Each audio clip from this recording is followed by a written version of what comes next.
নমস্কার। কবিতা পাঠের সময় এখন। আমরা কবিতা পাঠে ছিলাম, আমরা কবিতা পাঠে আছি এবং আমরা কবিতা পাঠে থাকব। আজ আমরা শাশ্বতী দাশগুপ্তের একগুচ্ছ কবিতা পড়ব।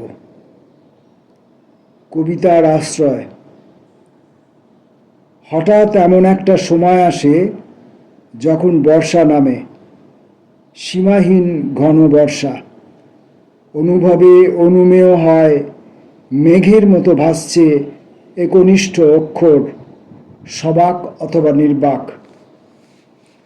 হাওয়ায় হাওয়ায় জল রং নদীর কাছে, স্রোতের কাছে রেখে আসি পরিপাটি মগ্নতা। অরণ্য পেরিয়ে যায় একগুচ্ছ সুগন্ধি হাওয়া, এক বর্ষা জলে ভিজে ওঠে অক্ষরের বুকে। কবিতায় সর্বাঙ্গ ঢেকে ফিরে আসি অক্ষর জীবনে, এমন অভঙ্গ স্মৃতির বর্ষা হয়ে ওঠে কবিতার আশ্রয়। বিষাদের চাঁদ। দূরে ওই আধার পেরিয়ে এক মুঠো জল সেচে এনেছিলাম। বিষাদ থিতিয়ে গেছে কতকাল আগে, আজ ফোঁটা ফোঁটা দুঃখ বিন্দুতে জিয়ে রাখি রোদ। সদ্য পায়ের ছাপ ফেলে রোদে ভেজা আলো চলে যাচ্ছে শূন্য দরজা ছাড়িয়ে। আয়ুর পাশে পড়ে আছে বিষাদের চাঁদ, তবুও বিচ্ছিন্ন শরীরে ধরে রাখি শিথিল যাপন। সম্পর্ক। পুরুষ আজও বুঝল না প্রেম মানে প্রথম নারী, দ্বিতীয় সত্তা, তৃতীয় নয়ন। এই তো কিছুদিন আগেও সরল লেখার মতো সম্পর্কগুলো খোলা হাওয়ায় চুল শুকোতো, আলো ছায়ার উঠোনে হাত পা ছড়িয়ে দিব্যি থাকতো। দূরে থেকে যত না প্রাণ বাজে, কাছে এলে তার চেয়ে আরও লাগে। শরীরের অন্তঃপুরে ঢুকে গিয়ে অনায়াসে উল্টায় পাল্টায়, নিরর্থক হয়ে যায় সম্পর্কের ফাঁক ফোঁকর দিয়ে ঢুকে পড়া প্রবাদ প্রতিম বুনট। পুরুষের মন সে কি করে বুঝবে, সে যে শিশুর আদলে গড়া। শাশ্বতী দাশগুপ্তর কবিতা আপোষ। কিছু তীব্র চাওয়া পাওয়ার সাথে সমঝোতা হয়নি বলেই আমার বিবেক, আমার অবসাদ হাঁপিয়ে উঠছিল। ছুটে বেড়াচ্ছিল উঠোন পেরিয়ে, সদর পেরিয়ে এক অসতর্ক ক্ষয়ের দিকে। ছপছপে অন্ধকার সাঁতরে এই ক্ষীণ শরীরে ছুটেছি বিবেকের কাছে, ছুঁয়েছি তার তৃষিত আত্মাকে।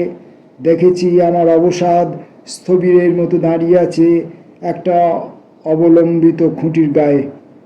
তাকে জড়িয়ে নিয়েছি, বিছিয়ে দিয়েছি কাঙ্ক্ষিত ব্যাকুলতা, ফিরিয়ে এনেছি ঘরে। আসন্ন আধারে পাশাপাশি বসে গড়েছি আপোষের জপমালা।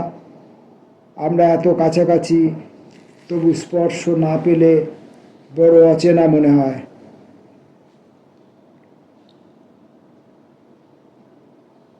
কবিতার দিনরাত।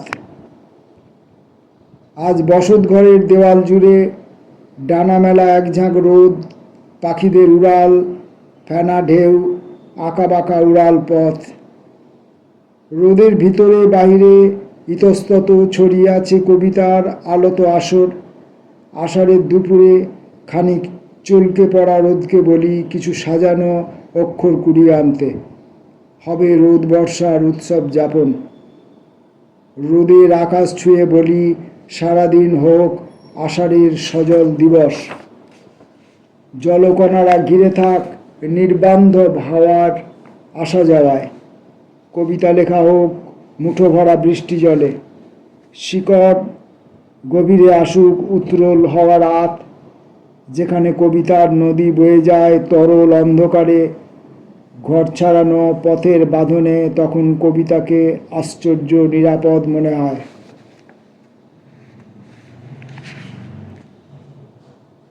শাশ্বতী দাশগুপ্তের কবিতা পড়ছিলাম। শেষ কবিতা খুঁজে চলা বাড়ি। আমি পথিক নই, শুধু খুঁজে চলেছি আমার হারানো বাড়ি, একখানা বাড়ি শুধু। সকাল গড়িয়ে দুপুর, দুপুর হাঁটছে সন্ধ্যের রাস্তায়, তখনও খুঁজে চলেছি। ভাঙা সাঁকোর আড়ালে খসে পড়ল পাখির ডানা, অযুত পালক। উড়ো বাতাস পেরিয়ে যাচ্ছে বাড়ির ভাঁজে, হারিয়ে যাচ্ছে গাছপালা হাওয়ার তোড়ে। আমার খোঁজাই সার। আমার মায়ার উঠোন, কুয়োতলা সব হারাচ্ছে। আমার যুবতী দেওয়াল, অটুট ছাদ, লাজুক জানলা দরজা, কেউ কোথাও নেই। সূর্যাস্তের পর আগাছার শিকড়ে পা জড়িয়ে গেল। কণামাত্র অসতর্ক হলে হারিয়ে যেতাম আমিও। রসাতলে তলিয়ে যেত বাড়ি, মনে ভেসে উঠছে আবার আমার বাড়ি। আজকের মতো কবিতা পাঠের এই সংক্ষিপ্ত আয়োজনটুকু এখানেই শেষ করছি। আসবো পরবর্তী ভিডিওয়ে। নমস্কার।